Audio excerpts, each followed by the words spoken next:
On the evening of May 20, 2026, American news cycles were dominated by three massive, simultaneous headlines.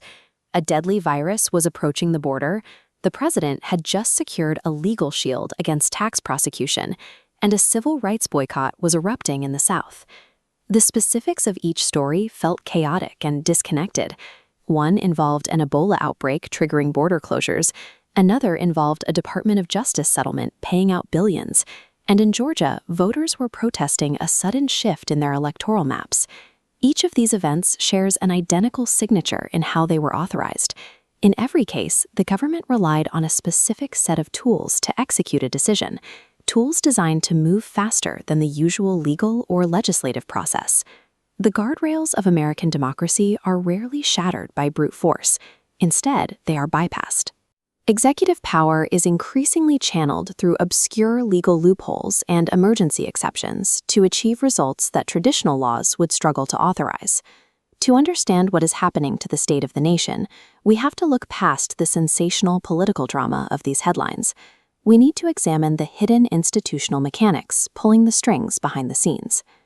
The first mechanism activated that day was a response to a severe public health crisis. A dangerous new outbreak of the Bundibugyo strain of Ebola had begun spreading through the Democratic Republic of Congo, Uganda, and South Sudan. With a death rate between 25 and 50%, the situation became an American priority when Dr. Peter Stafford, a U.S. physician working in Congo, tested positive and was evacuated for treatment. In response, the Centers for Disease Control and Prevention officially invoked a 30-day travel ban. They blocked all non-U.S. citizens who had recently been in the affected regions from entering the United States. This chart shows how the government achieved this. On the left is the standard immigration screening process, but the CDC didn't use immigration law.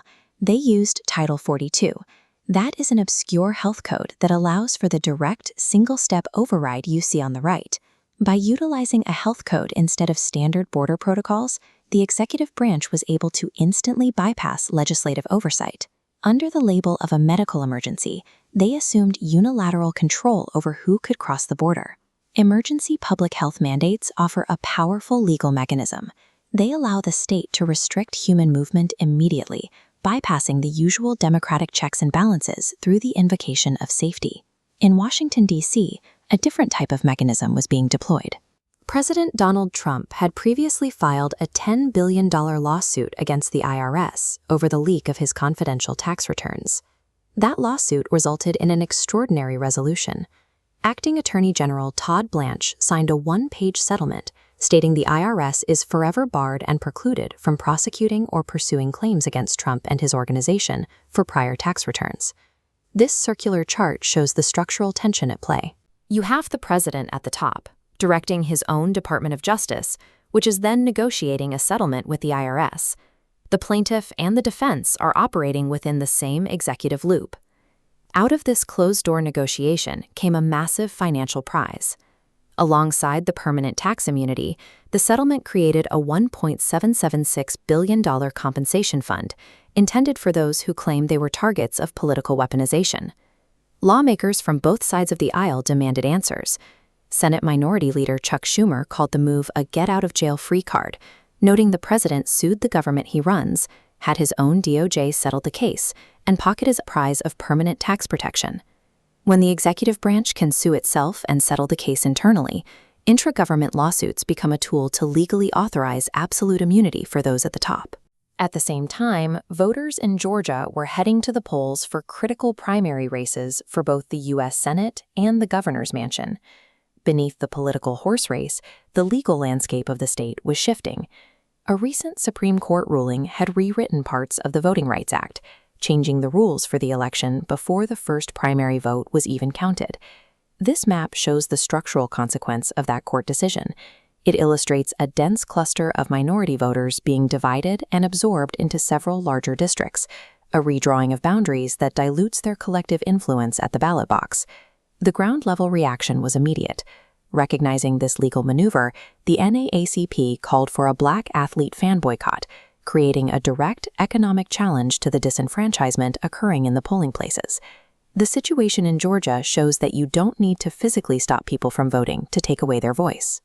Abstract legal rulings serve as a mechanism to rewrite the rules of participation and strip marginalized groups of their power. Health codes blocking the borders, intra-government settlements securing immunity, judicial rollbacks redrawing the electorate. 3 distinct events, all relying on the same strategy to bypass standard governance. These examples point to a shift in how power is exercised. By leaning on health codes, legal settlements, and court-mandated map changes, the executive and judicial branches can act without the standard delays of legislative debate.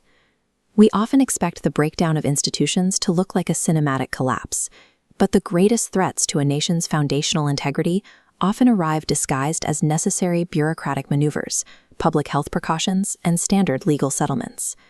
When the systems designed to regulate authority are used instead to consolidate it, the legal framework itself becomes the weapon. At that point, collective public action is the only remaining mechanism capable of holding unchecked institutional power accountable. As the anchor of the Statesman Daily warned that evening, stay informed and stay engaged. Because a democracy relies entirely on its citizens when its rule makers decide to exempt themselves from the rules.